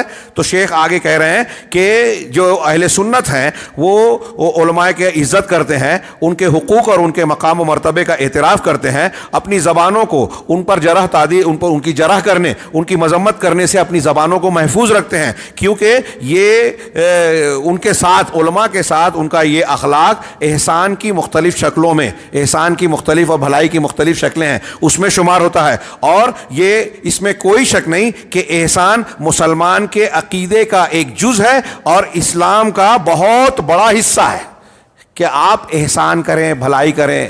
وَأَحْسِنُوا, قرآن نے جگہ جگہ کہا, حدیث میں جگہ جگہ کہا کہ احسان کرو. یہ احسان مسلمان کے عقیدے اور اسلام کے دین کا بہت بڑا حصہ ہے. اب اس سلسلے میں امام صابونی کا ایک قول نقل کیا پرانے عقیدے کی کتاب سے کہ اصحاب حدیث جو ہیں وہ ان عیوب سے پاک ہیں. ہاں, یہ اہل مرضی سیرت والے. اور پھر اس کے بعد انہوں نے کہا کہ یہ جو ان کے جادہ حق پر وہ گامزن ہے, اہل حق قرآن و حدیث کو ماننے والے, یہ اس لیے کہ اللہ کے رسول کی کتاب کو, اس کے رسول, اللہ کی کتاب کو اور اس کے رسول کی سنت کو مضبوط پکڑ رکھا ہے اور نبی کے طریقے پہ چلتے ہیں. اسی طریقے سے یہ ایک دوسری کتاب کا تھوڑا سا میں 1-2 عبارت کا ذکر کرنا چاہتا ہوں کہ انہوں نے یہ تذکرہ کیا کہ جو لوگ اسلام کو نقصان پہنچانا چاہتے ہیں وہ اسلام کو نشانہ بنانے کے لیے ایک ذریعہ یہ اختیار کرتے ہیں کہ علماء اسلام کو نشانہ بناتے ہیں. علماء اسلام اگر مجروح ہو جائیں, ہمارے درمیان سے آپ علماء کو کاٹ دیں, تو دشمنان دین کے معاملات اور حملے, فکری عقیدے کو خراب کرنے والے شبہات اور شہوات کے فتنوں کا دروازہ 4 پٹ کھل جاتا ہے اور مسلمانوں کے لیے گمراہی کا راستہ کھل جاتا ہے. ہاں, ایک انہوں نے یہ کیا, اور پھر اس کے بعد اہل احوا اور اہل حق کے درمیان موازنہ کرتے ہوئے ان کی آخری بات میں نقل کر رہا ہوں, اس لیے انہوں نے تفصیل کے بعد بیان کیا کہ اس لیے واجب ہے والدین پر, ولہذا فالواجب علی الوالدین تربیت اولادہما علی توقیر العلماء. یہ ایک لمبی بحث, وقت نہیں ہے اس لیے میں ان کی بحث کا ذکر نہیں کیا. یہ کہہ رہے ہیں کہ والدین پر یہ فرض ہے. کیا فرض ہے؟ کہ اپنے بچوں کو, اپنے بیٹوں اور اولاد کو علماء کی عزت کرنے, علماء کی توقیر کرنے پر کی تربیت دیویں, وحفظ مکانتہم, اور ان کے مقام و مرتبے کی محافظت کی تعلیم دیویں, تربیت دیویں. بچوں کو سکھائیں کہ علماء کی عزت کرو, علماء کے مقام کی حفاظت کرو. کیوں؟ وَأَنَّ ذَلِكَ مِنَ الدِّينِ, اور یہ بتاؤ کہ یہ دین کا حصہ ہے, یہ دین کا حصہ ہے. ایک تیسری کتاب میں ہے جو میں وہاں نہیں پہنچ پاؤں گا. ہاں, انہوں نے کہا کہ جو شخص علماء کی ہیبت اور ولاۃ امر, مسلمانوں کے حکام کی ہیبت کو نشانہ بناتا ہے, تو ایسے عمل کے نتیجے میں شریعت بھی ضائع ہوتی ہے اور امن بھی ضائع ہوتا ہے. علماء کو نشانہ بنانے سے شریعت پر اثر پڑتا ہے اور حکام مسلمین پر نشانہ بنانے سے امن و امان پر اثر پڑتا ہے. آج دیکھیے لیبیا میں، عراق میں جو حکومتیں تھیں ان کو ہٹایا گیا انقلاب کے ذریعے. وہ بہت اچھے تھے، میں نہیں کہتا برے تھے، لیکن ان کے ہٹنے کے بعد کیا ہو رہا ہے؟ لوگوں کی جان مال عزت و آبرو جو پہلے امن اور امان میں تھی اب وہ بھی نہیں باقی رہا. تو حکام کے خلاف ورزی، ان کے خلاف جو ہے امن سے ضائع ہوتا ہے. تو آگے انہوں نے کہا اس لیے کہ جب لوگ علماء کے بارے میں کلام کرتے ہیں تو لوگ علماء کے اوپر بھروسہ کرنا چھوڑ دیتے ہیں. ہاں، جب آپ علماء کو برا بنا کر پیش کریں تو علماء سے جو لوگ سوال پوچھتے ہیں، ان کے خطاب کو سنتے ہیں، ان کے دروس سے استفادہ کرتے ہیں، ان کے علم سے روشنی اور رہنمائی حاصل کرتے ہیں، وہ روشنی اور رہنمائی حاصل کرنا چھوڑ دیں کہ ارے وہ عالم تو اتنا برا ہے، اب اس سے کیا سوال کرنا. شیخ عبید الرحمن مدنی حفظہ اللہ نے بیان کیا، اور میں نے بھی اپنے پچھلے بعض دروس میں اس کا تذکرہ کیا کہ جب آپ کسی عالم کی برائی کرتے ہیں تو آپ ایک شخصیت کی برائی نہیں کر رہے ہیں، آپ دین کی برائی کر رہے ہیں، علم کی برائی کر رہے ہیں، کیونکہ آپ اس عالم سے لوگوں کو دور کر رہے ہیں. جب عالم سے لوگ دور ہوں گے تو ان کا نقصان کس کا ہوگا؟ امت کا ہوگا، جماعت کا ہوگا، علم کا ہوگا، دین کی رہنمائی کا ہوگا. ایک عالم دین جو لوگوں سے جڑا رہ کر جو کام کر سکتا ہے، جب آپ نے اس کو اس سے کاٹ دیا تو آپ نے علم اور لوگوں کے درمیان رکاوٹ ڈال دی، کاٹ دیا. تو آپ کا کسی عالم کو نقصان پہنچانا، نشانہ بنانا، اس کو مختلف قسم کے الزامات سے متہم کرنا، اصل میں صرف ایک شخصیت کو الزام دینا نہیں ہے، ایک شخصیت کو نشانہ بنانا نہیں ہے، بلکہ دین کو نشانہ بنانا ہے. تو اسی کا جواب میں نے کہا کہ جب علماء کے بارے میں کلام کیا جائے گا تو لوگ ان کے کلام پر، علماء کی باتوں پر بھروسہ نہیں کریں گے، اور عمرہ کے بارے میں اگر کلام کیا جائے گا تو ان کے کلام پر جو ہے جری ہو جائیں گے. اس کے نتیجے میں شر اور فساد پیدا ہوگا. ہاں، یہاں آخری بات جو میں نے پہلے ادھوری تھی کہ علماء، والدین پر فرض ہے کہ وہ اپنے بچوں کو علماء کرام کی عزت و توقیر کی تعلیم دیں، تربیت دیں، اور یہ بتائیں کہ ان کی حفاظت، ان کے قدر و منزلت کریں، یہ دین کا حصہ ہے. اور اسی طریقے سے ولاۃ امور جو مسلمان حکام ہیں ان کے لیے ضروری ہے کہ ان یجل العلماء، کہ وہ علماء کی عزت و احترام کریں. حکام کا کام ہے کہ علماء دین کی عزت کریں. فإنہم، اس لیے کہ انما، اس کے وہ عام لوگوں کو دین کے ساتھ جینا سکھاتے ہیں. ایک حاکم، اب ہمارے ہاں جماعت کے ذمہ داروں کو یہ بات نہیں سمجھتی، علم نہیں ہے ان کو، خود عالم علم سے محروم ہے تو علم کی قدر کیا جانیں گے، علماء کی قدر کیا پہچانیں گے. یہ دین ہے، دین ان کو کوئی بتائے، سیکھے، سکھائیں. اور اس درس کے ذریعے سے جو ہمارے احباب علماء کرام ہیں، دعات الی الحق ہیں، جو درد رکھتے ہیں جماعت کا، دین کا، ان سے میں گزارش کروں گا کہ اپنے دروس میں، خطابات میں علماء کرام کے اس مقام و مرتبے کو واضح کریں. ہماری جماعت کو آج اس کی بہت شدید ضرورت ہے. عوام تو عوام، خواص کو بھی اس کا علم نہیں ہے. وہ محفل غیبت جو ہے منعقد ہوتی ہے روزانہ، اس کے بغیر ہمارے بڑوں کی بھی محفلیں پوری نہیں ہوتی. علماء کرام کی برائیاں بیان کرنا، عرب علماء کہتے ہیں کہ عام آدمی، عام مسلمان کی غیبت کرنا مردہ بھائی کا گوشت کھانا ہے، لیکن علماء کی برائی کرنا مردہ بھائی کا زہریلا گوشت کھانے کے برابر ہے. ہاں، علامہ ابن قیم کہتے ہیں کہ ایک عالم اگر مرتا ہے تو اس عالم کی موت اس کے مقابلے میں ایک قبیلے سے بڑھ کر ہے. ایک قبیلے کی موت ہو جائے پوری، اس کے مقابلے میں جاہلوں کی ایک قبیلہ مر جائے، اس کے مقابلے میں ایک عالم دین جو سچا عالم ہے، ہاں، اس کی موت زیادہ بڑا نقصان ہے. سے دین میں شگاف پڑتا ہے، حسن بصری کا قول. ہاں، تو یہ کہتے ہیں کہ ولاۃ امور کا کام ہے. جماعت کے ذمہ دار سنیں، اگر حاکم ہے تو اس کے بارے میں کہہ رہے ہیں کہ علماء کی عزت و تجلیل کرے. ہاں، اس لیے کہ یہ عام لوگوں کو دین کے ساتھ جینا سکھاتے ہیں اور شریعت کے ذریعے سے سیاست کرتے ہیں. وَيَسُوسُونَهُمْ بِالشَّرْعِ، ہمارے وہ تنظیموں کے لوگ جو یہ کہتے ہیں کہ علماء کرام جدید حالات سے واقف نہیں ہیں، جاہل ہیں، وہ اچھی طرح علماء جانتے ہیں. علماء یہ بھی جانتے ہیں کہ ہمارے مسائل کا حل کہاں سے ہوگا، مسائل پیدا کہاں سے ہوتے ہیں، اور مسلمانوں کی اصلاح و تربیت کیسے ہو سکتی ہے، طاقت کہاں سے آئے گی. لیکن ان کی کوئی سنے تب نہ اصلاح ہوگی.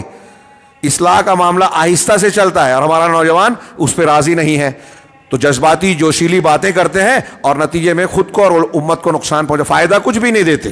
علماء سے فائدہ ہوتا ہے. تو کہا کہ یہ لوگوں کے ساتھ شریعت کے ساتھ لوگوں میں سیاست کرتے ہیں، یعنی لوگوں کو کا انتظام کرتے ہیں، رہنمائی کرتے ہیں. ہاں، ان کے مقام و مرتبے کی حفاظت کرنا اسلام کے مقام و مرتبے کی حفاظت کرنا ہے. یہ شیخ کہہ رہے ہیں کہ اگر آپ علماء کے علماء کے مقام و مرتبے کی حفاظت کرتے ہیں تو دراصل آپ اسلام کے مرتبے کی حفاظت کرتے ہیں. اور اگر ایسا کر رہے ہیں تو امن و امان، شہروں میں امن و امان کے قائم کرنے کی بنیادوں کو آپ مضبوط بنا رہے ہیں.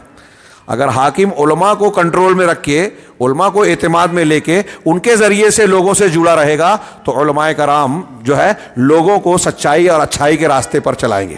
جس حکومت کو کامیاب ہونا ہے، سیاست سیکھیے. سعودی عرب کے لوگوں کے بارے میں دنیا کے لوگوں کو بڑا پریشانی تھی، یہاں جمہوریت نہیں ہے، پھر اتنا امن کیسے ہے، لوگ کیسے سکون سے ہیں.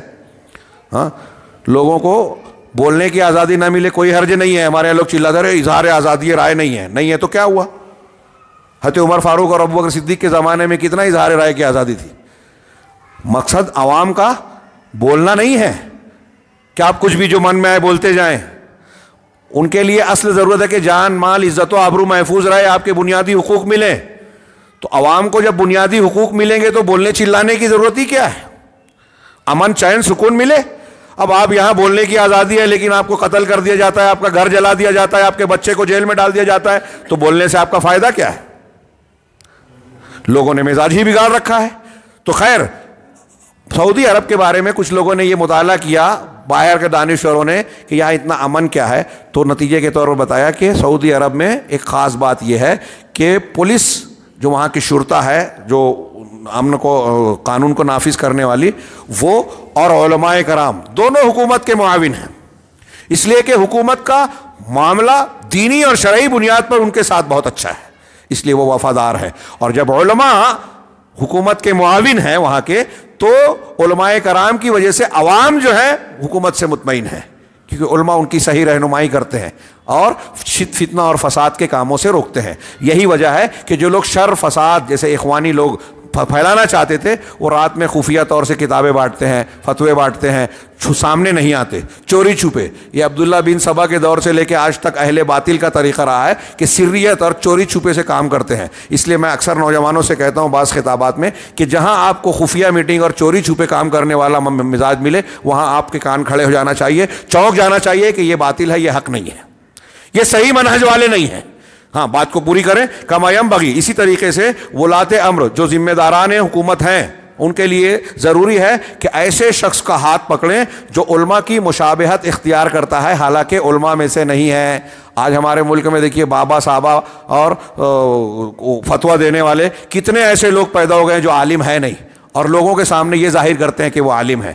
حاکم کا کام ہے، یہ کہہ رہے ہیں کہ ایسے لوگوں کو پکڑے، روکے، کیونکہ وہ علماء کو بدنام کرتے ہیں، غلط فتوے دیتے ہیں، گمراہ کرتے ہیں. ہاں، اسی طریقے سے اس شخص کے ہاتھ کو بھی پکڑے حاکم جو ناحق علماء پر طعن کرتا ہے، ناحق علماء کو نشانہ بناتا ہے. اب شیخ محمد حسین یا ایسے شخصیات کے ساتھ اگر ظلم اور زیادتی ہوئی ہے، اسلامی حکومت کے حاکم ہوتے تو اس کا حق تھا کہ اس کے ذمہ دار تمام لوگوں کو تادیبی کارروائی کرتے ہوئے سخت سزا دے. ایک عالم کی عزت نفس اور عزت کے محفوظ بنانے کے لیے یہ ضروری ہے. ہاں، او یقول فیہم بالکذب بغیر صدق، یا کسی عالم کے بارے میں کوئی جھوٹ بات کہتا ہے یا سچ کے علاوہ کوئی الزام لگاتا ہے تو ایسے شخص کے خلاف حاکم کو ایکشن لینا چاہیے، جیسا کہ اس عبارت میں کہا گیا. یہ چند باتیں میں نے ذکر کی ہے ایک واقعے کے تناظر میں. میں یہ چاہتا ہوں کہ ہمارا مزاج اس سلسلے میں بھی قرآن و حدیث کے مطابق تربیت پائے. علماء کی عزت کرنا ہمارے سماج اور معاشرے میں آج اس کی بہت شدید ضرورت ہو گئی ہے، خاص طور سے مغربی افکار اور رجحانات اور قدیم قسم کی خارجیت اور جدید قسم کی جمہوریت نے مل کر لوگوں میں، ہمارے ہاں اگر آپ بولیں عوام کو یہ بات کہتے ہیں نا، اظہار آزادی اظہار رائے والی بات جو میں نے کہی، تو وہ تعجب کرتے ہیں. اسلام کا یہ مزاج نہیں ہے. یہ غیر مسلموں نے ایک عام تبلیغ کی ہے کہ لوگوں کو جو ہے تنقید کرنا چاہیے، حق بات بولنا چاہیے. حق بات بولنے کے بھی آداب ہیں، مواقع ہیں. ہاں، لوگوں کی عزتیں اچھالنا، عزتوں کو داغدار کرنا ایک خاص طور سے مسلمان کی، اور مسلمان میں ایک عالم دین کی کوئی چھوٹا موٹا معاملہ نہیں ہے. یہاں ہمارا کام ہے دعوت، اصلاح، تربیت. اس کے لیے خاموشی، پردہ پوشی اور وہ طریقہ کار اختیار کرنا چاہیے جو مفید ہو. اور یہ سوشل میڈیا پہ آپ نے کسی ایک شخصیت کے بارے میں آپ کو پتہ چلا کہ انہیں گناہ کیا ہے، اب آپ اس کو سوشل میڈیا پہ ڈال رہے ہیں، اس سے جا کے مل نہیں رہے، تو بتائیے اس سے اصلاح ہوگی کہ فساد پھیلے گا؟ آپ غیر محسوس طریقے پہ لوگوں کو یہ بتا رہے ہیں کہ لوگ ایسا ایسا گناہ کرتے ہیں، تو اب وہ سوچے گا کہ جب لوگ کرتے ہیں میں نے کیا تو کیا برا کیا، اور عالم نے کیا تو پھر تو میں تو کم عالم نہیں ہوں۔ ایسے اور بھی بہت سارے مفاسد اس قسم کے معاملات میں پیش آتے ہیں۔ لہٰذا اللہ تبارک و تعالیٰ سے ہمیں ڈرنا چاہیے۔ جو لوگ ایسا کرتے ہیں حقیقت میں دیکھا جائے تو ان کو اللہ کا ڈر نہیں ہے، اللہ کی پکڑ کا ڈر نہیں ہے۔ یہ غیبت، چغلی، الزام تراشی، اور یہ ابھی میں نے آیتیں پڑھی جو شیخ نے بھی پیش کی تھی کہ اللہ کے نزدیک یہ معمولی بات نہیں ہے۔ اگر اسی حال میں آپ کا انتقال ہو گیا تو جواب دینا پڑے گا، اور حقوق العباد میں بندے کے معاملے کو آپس میں تصفیہ کیے بغیر نجات نہیں ملے گی، فرصت نہیں ملے گی۔ اللہ اپنے حقوق کو یوں ہی معاف کر دے گا، لیکن بندوں کے حقوق کا معاملہ ہم جانتے ہیں، روایتیں اس سلسلے کی معلوم ہے، اور ایک عالم دین کا معاملہ بہت سنگین اور سخت ہو جاتا ہے، اس لیے کہ یہاں صرف شخصیت کی بات نہیں ہے۔ میں جب عالم دین کی بات کر رہا ہوں تو کسی ایک شخص کی بات نہیں کر رہا ہوں، بلکہ عالم دین سے دین اور علم دین وابستہ ہے، لہٰذا اس کے ساتھ برا سلوک کرنا دین کے ساتھ برا سلوک ہے۔ اللہ تبارک و تعالی ہمیں دین کی صحیح سمجھ عطا فرمائے۔ ہم سے جو غلطیاں سرزد ہوئی ہیں اس واقعے کا جس میں نے ذکر کیا، ان میں ملوث لوگوں سے بھی میں کہوں گا کہ اس پر ہمارے جیسے لوگوں کی باتوں پر منفی مزاج بنانے کے بجائے غور کریں اور یہ قبول کریں کہ ہم سے جو ہے غلطی سرزد ہوئی ہے، اب اس کی اصلاح اور ازالہ ہونا چاہیے۔ اللہ تبارک تعالیٰ ہمیں، انہیں اور سارے مسلمانوں کو صحیح بات کو اختیار کرنے کی توفیق عطا فرمائے، غلطیوں سے نکل جانے اور اس سے توبہ کرنے کی توفیق عطا فرمائے، اور جو غلطیاں ہم سے سرزد ہوئی ہیں پروردگار اسے معاف کر کے پروردگار ہم کو سچا پکا مومن بنائے اور اس کے ذریعے سے دنیا اور آخرت میں کامیابیوں سے نوازے۔ وآخر دعوانا ان الحمد للہ رب العالمین وصلی اللہ علی نبینا محمد۔